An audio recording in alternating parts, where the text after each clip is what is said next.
Les termes de l'alliance avec Noé nous sont familiers. Le rapport équitable entre les choses dans cette alliance et l'avertissement très sévère donné à l'homme.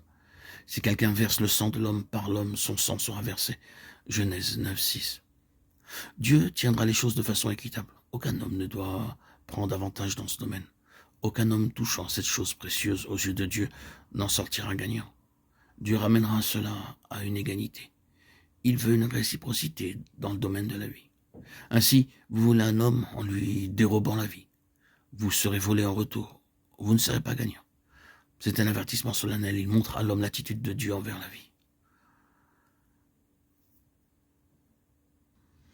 Nous avons ici, dans ce domaine, une grande révélation de la pensée de Dieu pour l'homme. Dans l'Ancien Testament, la pensée de Dieu, c'est la vie et non la mort. Dieu est contre la mort. Et il est pour la vie.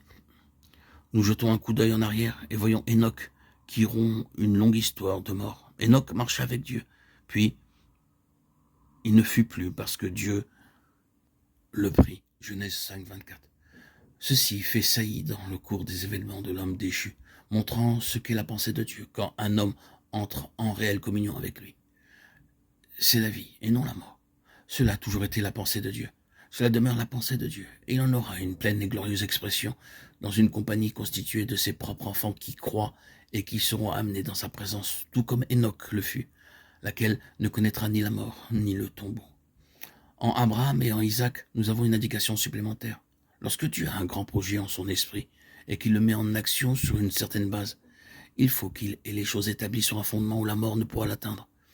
Isaac est celui qui est directement lié à ce projet, et dans ce but, pour que ce projet réussisse, Isaac doit être en type, mis au-delà du pouvoir de la mort. Il doit entrer dans la mort pour que cette mort soit détruite. Alors l'intention de Dieu pourra être réalisée sur un terrain où la mort n'est pas future mais passée. Cela est la grande illustration du dessein de Dieu reposant sur le fondement d'une vie qui ne meurt pas.